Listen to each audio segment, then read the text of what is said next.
পদ্মা মেঘনা যমুনার তীরে, কত ঢেউ চলে যায় আসে না তো ফিরে। বলেন পদ্মা কত ঢেউ চলে যায় আসে না তো ফিরে। আমিও চলে যাব এমনি করে, আসবো না কবু ফিরে। বলেন পদ্মা তীরে, কত ঢেউ চলে যায় আসে না তো ফিরে। ঠিক না বেঠিক?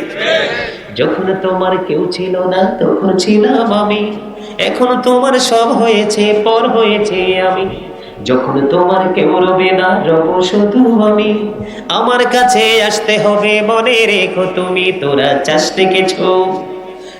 চাষ রেখেছো কারো কাছে খোদার মদদ ছাড়া, অন্যের ওপর ভরসা ছেড়ে নিজের পায়ে দাঁড়া। ঠিক না বেঠে? আপনি কি আলগা পায়ে হাঁটতে পছন্দ করেন না স্ট্রংলি নিজেরটা দিয়ে? এই জন্য আপনি মরার পর আপনার জন্য কি হাদিয়া তোহফা পাঠাবে, সেই টেনশন মাথা থেকে ফেলে দেন। কি করে দেন? ফেলে দিতে হবে। আপনাকেই কিন্তু আপনার বাজার নিয়ে কবরে পা দিতে হবে। সেটা কি জানেন? এটা কি সবার মাথায় আছে? ওমা, যদি সবার মাথায় থাকতো আজকে কি প্যান্ডেলে জায়গা হতো? নাই, সবার মাথায় নাই। কি নাই? সবাই মনে করতেছে হামসে বড় কোন হে। ঠিক না বে ঠিক? আমার চেয়ে বড় আর কে হই? আসলে কিন্তু আপনার বড়ত্ব দেখাইবার মতো কিছুই আল্লাহ বলবে কোন ফায়াকুন, এই মুহূর্তে মরার অর্ডার আসবে, মর যেতে হবে। কথা ঠিক না? তো সেই প্রস্তুতি কি আমাদেরকে নিতে হবে না? ওখানে কি কোনো কিছু আড়াল করা সম্ভব হবে? এই বিশ্বাস কি কারো আছে? হ্যাঁ? وَإِذَا الْقُبُورُ بُعْثِرَتْ عَلِمَتْ نَفْسٌ مَّا قَدَّمَتْ وَأَخَّرَتْ। আর জোরে বলেন আল্লাহু আকবার। কবরটা যখন ওপেন হবে কি হবে?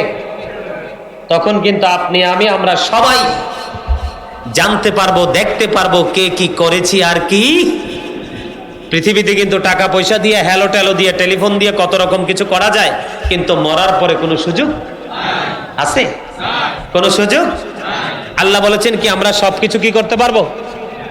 আমরা দেখতে পারবো আমরা কে কি করেছি আর কি। বলেছে কে? এড়িয়ে যাওয়ার সুযোগ আছে? আরে যাবেন কোথায়? আল্লাহ বলে দিয়েছে ইন্না বাতুশা রাব্বিকা লাশাদীদ। The sieging of Allah is difficult. আল্লাহর ধরা, আল্লাহর পাকড়াও বড় কঠিন। ইন্নাল্লাহা সারিউল হিসাব। Allah is quick to take account. আল্লাহ হিসাব গ্রহণে অত্যন্ত তৎপর। যাবেন কোথায়? যাওয়ার সুযোগ আছে? এই জন্য আল্লাহর হাবিব হাদিস শরীফ দ্বারা একবার ইশারা করে দিয়েছেন, আল কবর রাওজাতুম মির রিয়াদিল জান্নাতি ওয়া হুফরাতুম মিন হুফারিন নার। কবরটা জান্নাতের একটা বাগান হবে, জাহান্নামের একটা গর্ত হবে। কোনটা ডিসাইড করবেন? কোনটা আপনার কাছে গ্রহণযোগ্য, অ্যাকসেপ্টেবল কোনটা? জান্নাত জাহান্নাম? আরো জোরে। তো জান্নাতে যেতে হলে, অসুস্থ হলে কার কাছে যান? ডাক্তারের কাছে, হসপিটালে। ঠিক না? বাড়ি যখন বানাবেন ড্রয়িং এর জন্য কার কাছে যান? Engineer. Absolutely right, you are great my dear brother.